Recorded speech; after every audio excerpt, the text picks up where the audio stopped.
먼저 읽도록 할게요. 그들이 예루살렘에 가까이 가서 감람산 벳박에 이르렀을 때에 예수께서 두 제자를 보내시며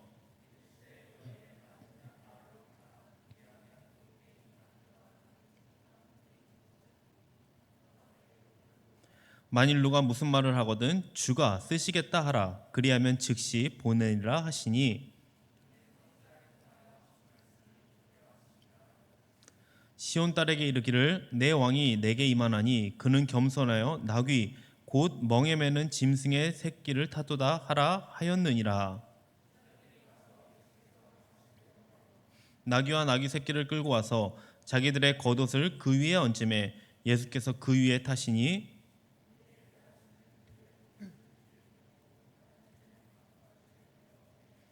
앞에서 가고 뒤에서 따르는 무리가 소리 높여 이르되 호산나 다윗의 자손이여 찬송하리로다. 주의 이름으로 오시는 이여 가장 높은 곳에서 호산나 하더라.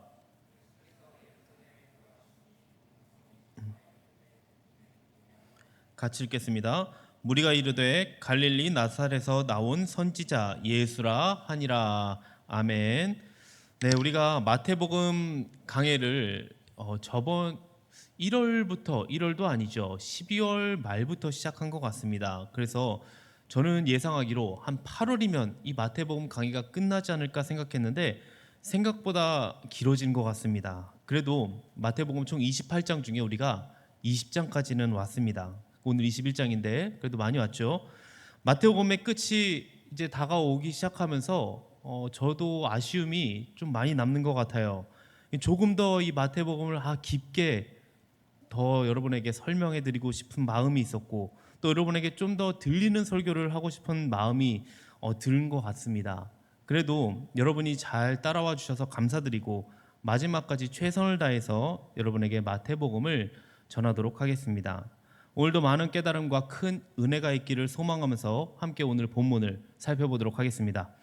이제 21장으로 넘어가는데 예수님께서 나귀를 타시고 예루살렘에 입성하는 장면이 나오고 있습니다.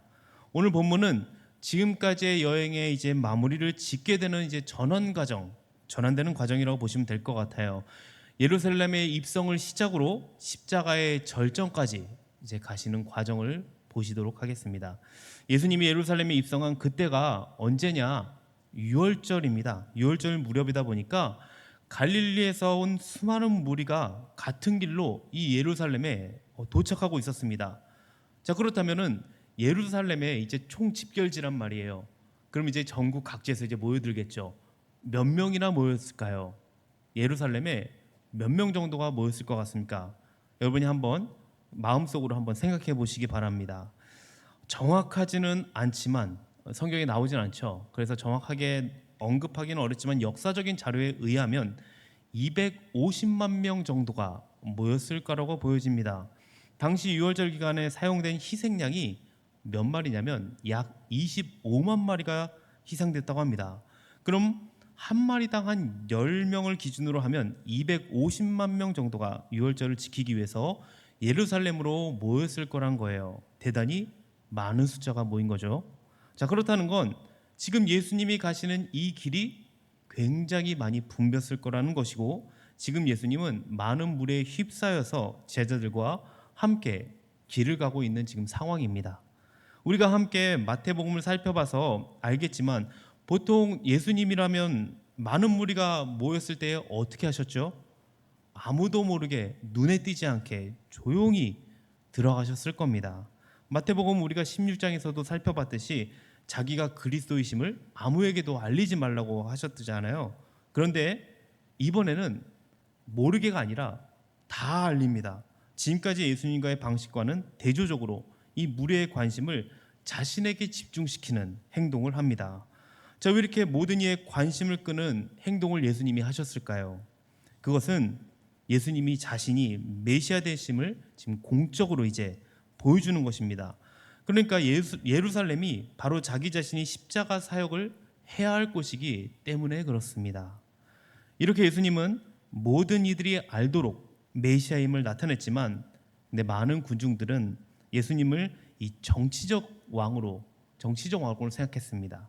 그리고 로마의 압제에서 민족을 해방시켜줄 이 메시아로 생각을 합니다. 그래서 이제 그 뒤로 이제 호산나라고 외치죠. 주님은 그들의 이런 마음을 다 알고 있었습니다. 아시면서도 그들을 그대로 받아들입니다. 며칠 후 십자가 처형을 당하실 것을 아시면서도 죄인의 죄값을 대신 치르시려고 우리에게 구원을 주시려고 예루살렘에 입성하십니다. 혹시 여러분 나의 이 외침이 감정적이지는 않습니까? 아니면 일시적으로 좀 뜨거워졌다가 식어지는 그런 열심이지는 않습니까? 그래서는 안 되겠죠. 착각을 하고 따르는 행렬이 되어서도 안 될 것입니다. 여러분 우리 주님의 심정을 오늘 이 시간 다시 한번 헤아려보는 시간이 됐으면 좋겠습니다. 나를 위해 주가 당하신 고난이 얼마나 크고 감사한 것이었는지를 다시금 생각해보고 깨닫는 시간 되기를 소망합니다. 두 번째로 예수님이 예루살렘에 입성하실 때 왜 나귀를 타고 예루살렘에 입성하셨는가입니다. 여러분 예수님이 공생의 기간 동안 뭘 타고 이동한 적이 있었을까요? 뭐 말을 탔거나 아니면 무슨 마차 아니면 뭐 나귀를 탔거나 뭔가를 타거나 이동한 적이 없습니다. 예수님께서는 지금까지 모두 걸어 다니셨어요. 심지어 어디도 걸어 다니셨죠? 바다 위도 걸어 다니셨습니다. 어쩔 수 없이 이동을 한 배 말고는 모두 걸어 다니셨다는 거예요. 그런데 신기하게도 예수님이 지금 나귀를 타고 가신다는 거예요. 더욱이 유대인의 전통상 이 유월절 순례는 뭘 타고 가는 게 아니었어요. 걸어서 가는 거였습니다. 그렇다면 이제 얼마 남지 않은 거리를 굳이 이 나귀를 타고 가야 할 이유는 없다는 거죠. 그럼에도 이제 와서야 나귀를 탄 이유가 무엇일까요? 이것은 의도적인 목적이 있어서 그렇습니다. 제가 계속 얘기했지만 마태복음을 볼 때 뭘 우리가 생각하시면서 봐야 된다고 그랬죠? 마태복음의 주제 성취죠. 성취의 관점으로 우리가 오늘 이 말씀을 이해해야 됩니다. 여기서 성취는 신약과 구약인데 구약의 말씀을 성취했다는 것인데 신약 성경에서는 예수님의 구약 성취를 전제하거나 중요하게 다루고 있습니다. 우리 한번 스가랴 9장 9절을 한번 보도록 할게요. 구약에서 어떻게 얘기하는지 한번 봅시다. 스가랴 9장 9절에 이렇게 나오죠. 같이 읽어볼게요. 시작. 시온에 따라 크게 기뻐할지어다. 예루살렘에 따라 즐거이 부를지어다. 보라, 내 왕이 내게 임하시나니 그는 공의로우시며 구원을 베푸시며 겸손하여서 나귀를 타시나니 나귀의 작은 것 곧 나귀 새끼니라. 예수님의 이 예수 그리스도의 오심은 바로 지금 스가랴 선지자의 이 예언의 성취라는 것입니다. 내용이 굉장히 분명하고 구체적이에요. 그래서 스가랴 9장 9절을 이제 세 가지로 요약을 해봤는데 한번 같이 다시 한번 말씀을 보시면서 설명을 해드리도록 하겠습니다. 첫 번째로 왕이 오신다는 사실을 지금 예언하고 있는데 누구에게 오시는가? 누구인가요? 그의 백성 곧 이스라엘에게 임하실 것에 대해서 지금 예언이 되고 있습니다. 그리고 두 번째로는 왕의 정체에 대해서 지금 예언하고 있죠. 그 왕은 어떤 왕인가? 공의로우시고 구원을 베푸시며 겸손한 분이라는 사실에 대해서 지금 예언을 했습니다. 그리고 마지막으로 오시는 방법에 대해서 지금 나오고 있습니다. 어떻게 오시는가? 나귀 중에서 새끼 나귀를 타고 오시는 것에 대해서 지금 예언하고 있죠. 스가랴 선지자는 언제 사람입니까? BC 500년 전 사람입니다. 그러니까 마태는 스가랴 선지자의 예언이 예수 그리스도에 의해 성취되고 있음을 지금 증거하고 있는 것입니다. 자, 그럼 우리가 본문을 통하여 알 수 있는 사실이 있습니다. 무엇일까요? 예수님의 삶이 철저히 말씀에 의존되고 있다는 거예요.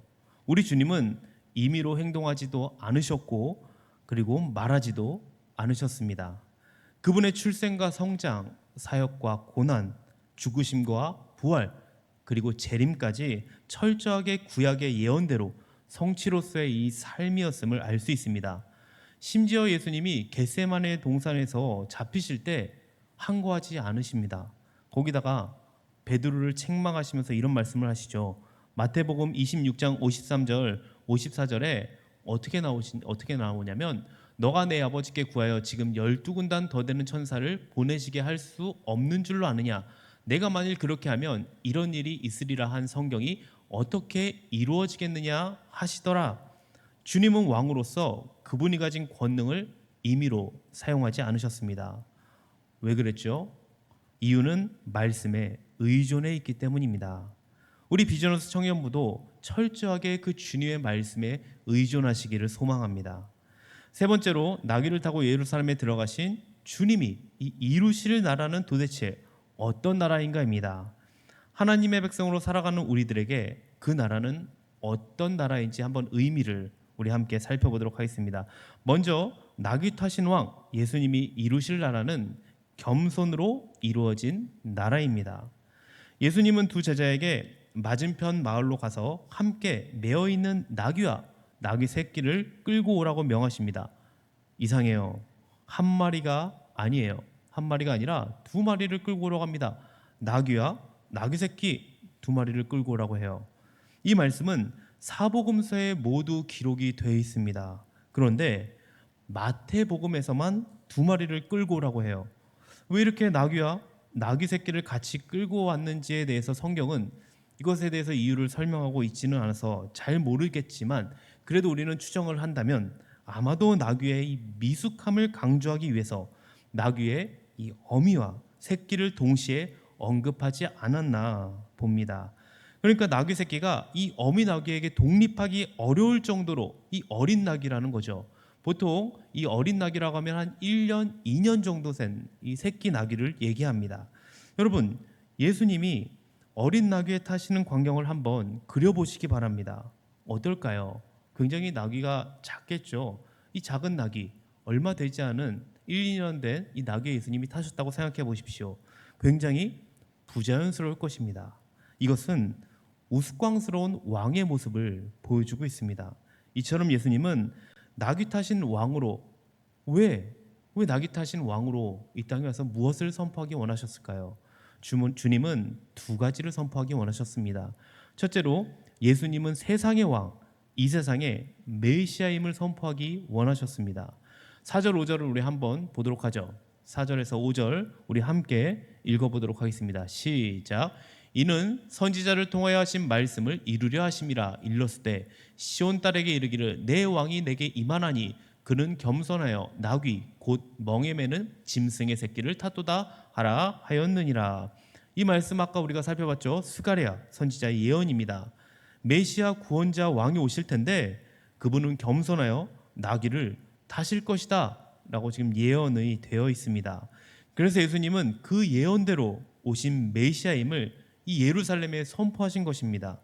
예수님은 말씀대로 세상의 왕, 우리의 왕으로 오셨습니다. 그리고 둘째로 나귀를 타셨다는 것은 그 나라가 칼로 정복되는 나라가 아님을 지금 선포하고 계시는 겁니다. 여러분, 새끼 나귀를 타고 상상을 해보셨죠? 아까 전쟁을 할 수 있겠습니까? 걷기도 힘든, 사람을 태우고 걷기도 힘든 새끼 나귀로는 전쟁을 절대 할 수 없겠죠. 이것이 메시아의 모습이라는 거예요. 힘을 휘두르는 이 메시아가 아니라 연약한 모습으로 오셔서 사람들에게 찢김을 당하고 죽임을 당하는 메시아. 이처럼 하나님 나라는 나귀로 이루어지는 것이지 백마의 위엄으로 이루어지지 않습니다. 이처럼 하나님 나라는 십자가로 이루어지는 것이지 힘으로 이루어지지 않습니다. 한국 교회의 실수가 여기 있는 것 같습니다. 많은 교회들이 힘으로 뭔가 능력으로 보여주려고 했습니다. 하지만 하나님 나라는 어디 오는 겁니까? 겸손에서 능력이 나오는 나라입니다. 그러면 우리도 주님의 나라에 들어가려면 낮아짐을 통해서 들어갈 수 있다는 것을 기억하시기 바랍니다. 주님 앞에 여러분 겸손함을 회복하시기 바랍니다. 주님께서는 겸손히 주님을 찾는 사람들에게 그 나라를 선물로 주실 것입니다. 두 번째로 하나님 나라는 순종으로 성취되는 나라입니다. 하나님 나라는 고난이 있음을 알고도 이 땅에 오신 예수님의 이 순종으로 시작이 되었습니다. 또한 하나님 나라는 자신의 이 나귀를 순순히 내어주는 이 주인의 순종으로 이루어졌습니다. 또한 하나님 나라는 짐을 실어보지 못한 어린 나귀가 처음 주인을 태우는 순종으로 이루어집니다. 이처럼 하나님 나라는 이 순종으로 이루어지는 나라입니다. 이 본문을 보면 여러분도 한 가지 궁금증이 들지 않을까 생각은 듭니다. 여러분도 생각하셨을지 모르지만 나귀의 주인이 어떤 마음으로 나귀를 내어주었을지 궁금합니다. 한번 생각해 보신 적이 있습니까? 정말 이 스가랴의 이 예언이 생각이 나서 메시아가 내 나귀를 타시다니 주님 영광입니다 하고 내어드렸을까요? 아니면 그냥 달라고 하니까 얼떨결에 그냥 내어준 것일까요? 어떤 마음으로 이것을 내어준지는 잘 모르지만 이 나귀를 내어주어서 주님이 행진을 할 수 있었다는 거예요. 두 제자가 나귀를 데리러 갔을 때 어떤 문제나 실랑이가 없었던 것은 하나님의 주권 가운데 모든 것을 철저히 준비해 두신 거죠. 그래서 우리는 하나님의 이 섭리와 계획 가운데 순종으로 우리가 나아가기만 하면 된다는 것입니다. 이처럼 순종은 행동으로 옮겨지는 것이 중요합니다. 내가 다 이해가 되든 이해가 되지 않던 순종은 어디까지요? 행동까지 나아가야 되는 것입니다. 아브라함 살펴봅시다. 아브라함의 믿음이 머리로 이해돼서 순종을 했을까요? 그가 본토와 친척 아비의 집을 떠나 전혀 모르는 곳으로 떠나는 것이 머리가 이해돼서 순종한 것이 아닙니다. 또한 천신만고 끝에 얻은 아들을 하나님께 드리면 그 이후에 어떻게 되는지 알 수 없었지만 순종하여 모리아산에 올랐습니다. 그런 순종의 행위가 아브라함의 믿음입니다. 그리고 아브라함의 이 위대함이죠.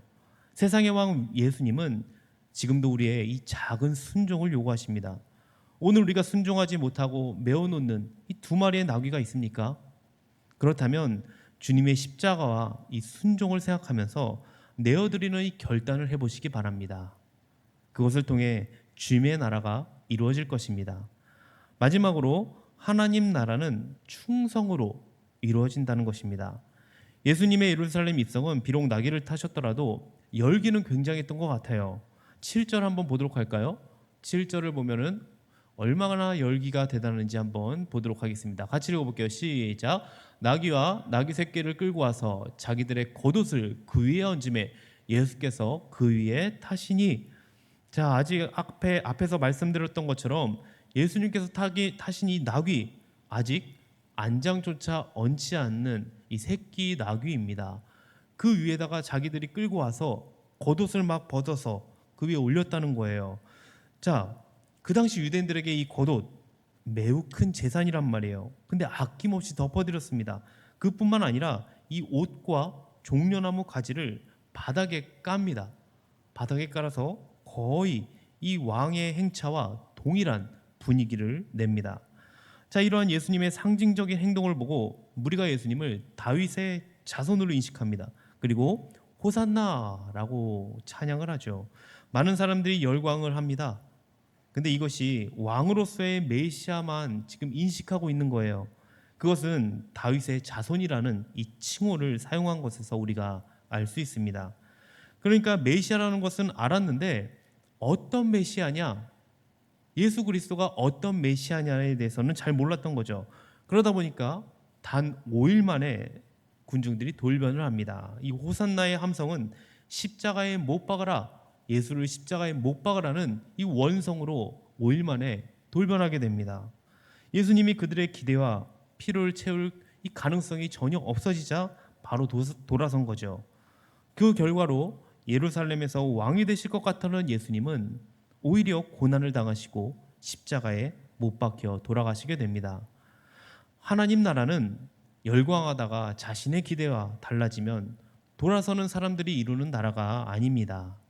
하나님 나라는 충성하는 사람들, 즉 변함없이 주님을 따르는 사람들과 함께 세우는 나라입니다.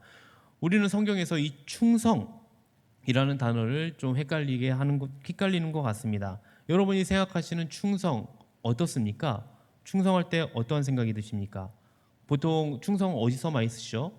군대에서 충성을 많이 씁니다. 그러면 군대 다녀오신 분들은 아실 것 같습니다. 충성할 때 어떻습니까? 안 갔다 온 청년들이 꽤 있군요. 네, 그래요. 충성, 제일 최근에 갔다 온 우리 동주 형제 충성, 네, 어떤 의미인 것 같습니까? 상하 복종인 것 같습니까? 그런 것 같습니까? 충성할 때 내가 열심히 이 말씀에 따르겠습니다. 복종으로 우리가 생각하는 경우가 군대 갔다 온 사람들은 꽤 많습니다. 근데 그런 의미는 아닙니다. 충성할 때 의미는 열심히 하겠습니다. 내가 최선을 다해서 하겠습니다. 라는 의미에서 충성을 합니다. 근데 충성의 좀 진정한 뜻은 복종과 달리 마음에서 내가 우러나오는 이 정성을 뜻합니다. 그러니까 성경에서 나오는 충성, 이런 의미도 배제는 할 수 없지만 충성이라는 단어의 뜻은 한결같음입니다. 한결같음. 한결같음을 잘 아시기 바랍니다. 여러분이 잘 아시는 말씀 갈라디아서 5장 22절에 보면 자비와 양성과 충성과 온유와 절제니, 그래서 여기서 충성은 영어로 뭐라고 표현하냐면 faithful이라고 합니다. 그러니까 이게 무슨 뜻이죠? 신실함입니다. 신실함. 그리고 새 번역에서도 이것을 신실로 번역되어 있더라고요. 그러니까 충성은 한결같다, 그리고 믿음직스럽다라는 뜻을 말합니다. 그러니까 충성스러운 제자는 배신하지 않고 인내로 끝까지 가는 제자를 말하는 것입니다. 이처럼 하나님 나라는 충성스럽게 끝까지 신앙의 길을 지키는 사람들과 이루는 나라입니다. 나에게 좋은 일이 일어나거나 기분이 좋으면 주님께 열광했다가 안 좋은 일이 있을 때 돌아서는 사람들과 세우는 나라가 아닙니다. 또한 영광의 자리에만 참여하는 사람과 이루는 나라가 아니고 고난에 동참하는 사람과 이루는 나라입니다. 여러분, 지금 벌써 이제 3년 동안 코로나가 지금 가운데 있죠. 그러면서 우리 안에 각종 두려움이 자리 잡고 있는 것이 있는지 모르겠습니다. 혹은 내가 교회에 나올 때 어떠한 것을 기대하고 내가 신앙을 선택했고 교회를 선택했지만 뭔가 채워지지 않는다고 실망하고 있지는 않습니까? 아니면 신앙생활에서도 가정생활에서도 너무 많은 일들이 있어서 지친 사람이 있지는 않습니까? 오늘 여러분 말씀을 생각하시면서 내 안의 이 충성, 신실함을 회복하는 시간이 되시기 바랍니다.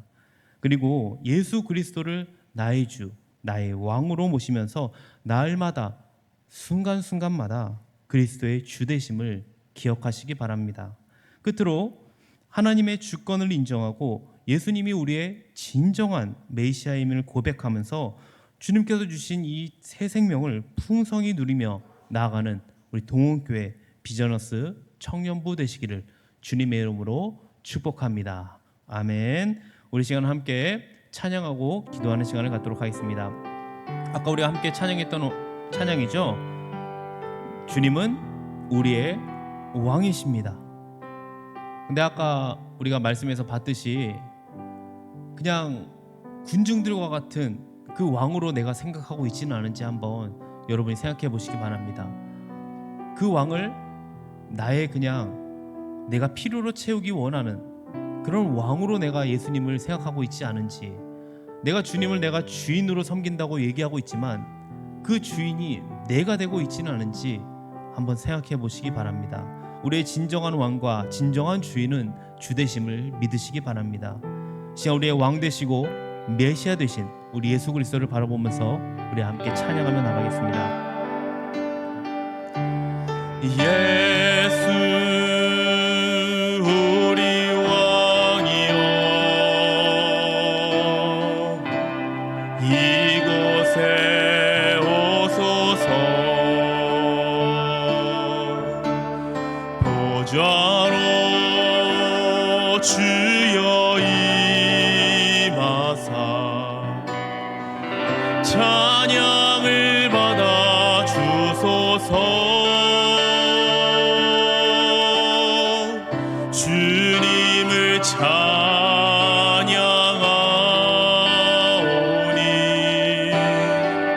주님을 경배하오니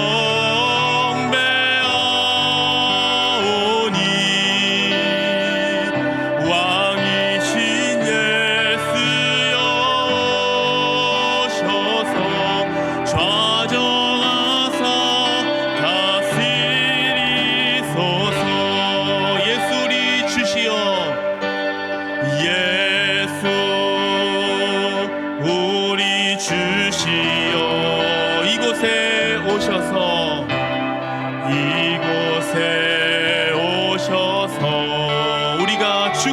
우리는 찬양을 받아주소서.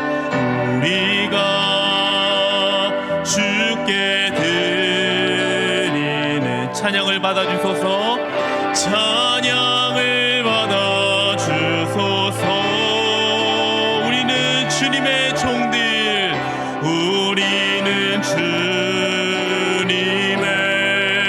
종. 주님은 우리 주십니다. 주님은 우리 주시라. 주 대신 예수님, 주 대신 예수님, 이 찬양을 받으소서.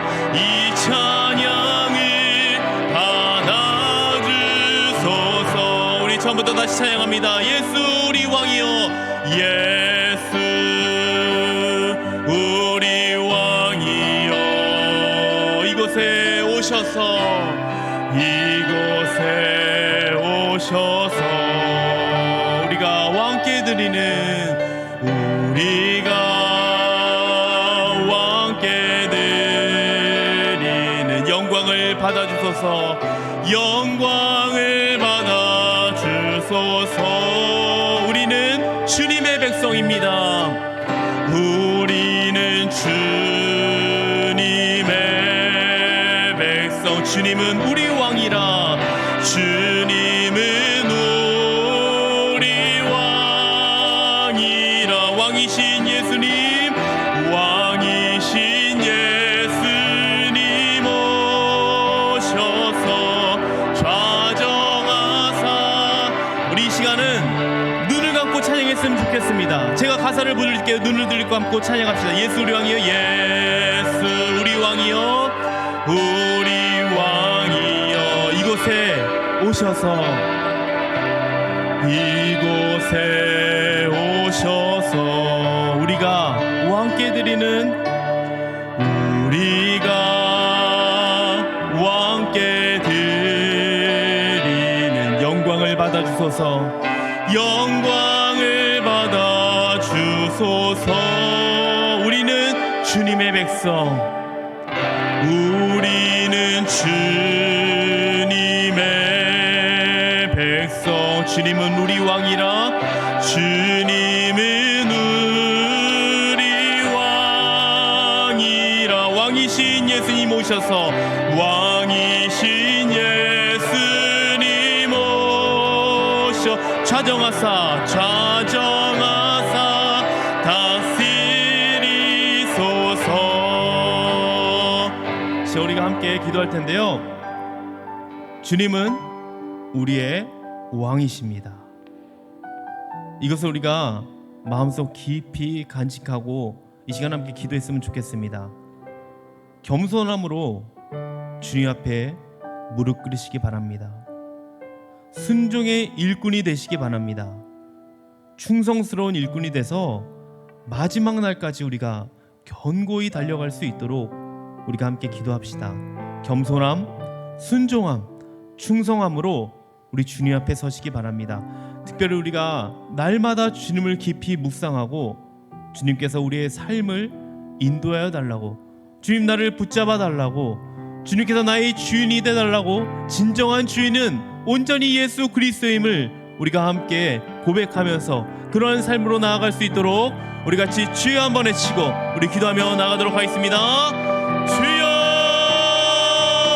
주님, 이 시간 우리가 주님 앞에 기도하며 나아갑니다. 오늘 말씀을 통하여서 주님이 나의 왕 되심을 우리가 다시 한번 기억하며 나아갑니다. 주님, 나의 진정한 주인이 누구십니까? 오직 예수 그리스도 한 분임을 우리가 하나님 아버지 고백하며 나아갑니다. 주님, 나의 왕 되시고 나의 메시아 되신 예수 그리스도를 바라보기 원합니다. 주님만이 나의 온전한 주인이심을 하나님 아버지 이 시간 고백하며 나아가오니 주님께서 우리의 마음을 만져주시옵소서. 주님께서 우리를 채워주시고 이끌어주시기 원합니다. 특별히 주님, 내가 주님 앞에 겸손함으로 나가기 원합니다. 주님, 내가 겸손함으로 주님 앞에 무릎 꿇기 원합니다. 내가 주님 앞에 내 아버지 순종의 일꾼이 되기 원합니다. 주여, 내 아버지 나기를 내어놓던 내 아버지 그 순종함, 정말 내 아버지 내가 순종으로 주 앞에 날마다 행하며 나아갈 수 있도록, 삶의 예배로 나아갈 수 있도록 주여 인도하여 주시옵소서. 또한 내 아버지 충성스러운 일꾼이 되기 원합니다. 주님의 그 신실함을 갖고 내가 하나님 아버지 하루하루를 살아가기를 소망합니다. 주여 하나님 아버지 날마다 주님 바라보게 하여 주시옵소서. 날마다 주님의 말씀에 따라 삶을 살게 하여 주시옵소서. 주님의 뜻을 따라 살아가는 주님의 충성스러운 일꾼이 되기 원합니다. 주여 하나님 아버지 이끌어주시고 오늘도 하나님 아버지 주님께서 주시는 그 말씀에 깨닫게 하여 주시고 그 말씀에 순종할 수 있는 순종의 은혜를 더하여서 주님 아버지 그 어떠한 어려움과 두려움 가운데에 하나님 아버지 다시 하나님 아버지 신앙과 하나님을 선택하며 나아갈 수 있도록 주여 도와주시고 인도하여 주시기 원합니다. 혹시 이 자리에 하나님 아버지여 지친 사람이 있습니까? 하나님 아버지 믿음이 하나님 아버지 떨어진 사람이 있습니까? 하나님 마음의 위로가 필요한 사람이 있습니까? 주여 하나님 아버지 주께서 하나님 아버지 마음을 만져주시고 온전히 하나님 앞에 회복되어서 하나님 이 예배의 생활 가운데에 이 예배를 통해서 다시 주님을 만나며 하나님 앞에 다시 설 수 있는 우리 하나님 아버지 믿음의 지체들이 될 수 있도록 우리 하나님 아버지 청년부를 굳건하게 붙잡아 주시옵소서. 오늘도 주 앞에 기도한 모든 것들 하나님 뜻대로 이루어주실 줄 믿습니다. 감사합니다. 주님 주께서 역사해 주시옵소서.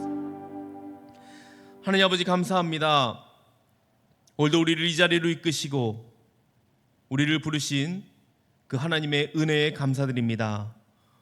우리가 하나님 아버지 말씀 들은 것과 같이 우리가 주님 앞에 늘 겸손함으로 나가게 하여 주시옵시고 늘 주님의 충성된 일꾼으로 우리가 하나님 아버지 그 신실함을 회복하며 나가기 소망합니다. 주님 하나님 아버지 우리가 하나님 나라만 열광하며 바라보는 그런 기대가 나 안에 있습니까? 그런 것이 아니라 정말 우리가 변함없이 주님을 따르는 사람이 되기 원합니다. 주님 온전히 내가 주님 우리의 마음에 정말 온전히 주님만 바라볼 수 있는 그러한 하나님 아버지 믿음을 우리에게 허락하여 주시옵소서. 우리 안에 두려움이 있습니까? 우리 안에 아픔이 있습니까? 혹은 우리 안에 채워지지 않는 그런 하나님 어떠한 그런 마음들이 있습니까?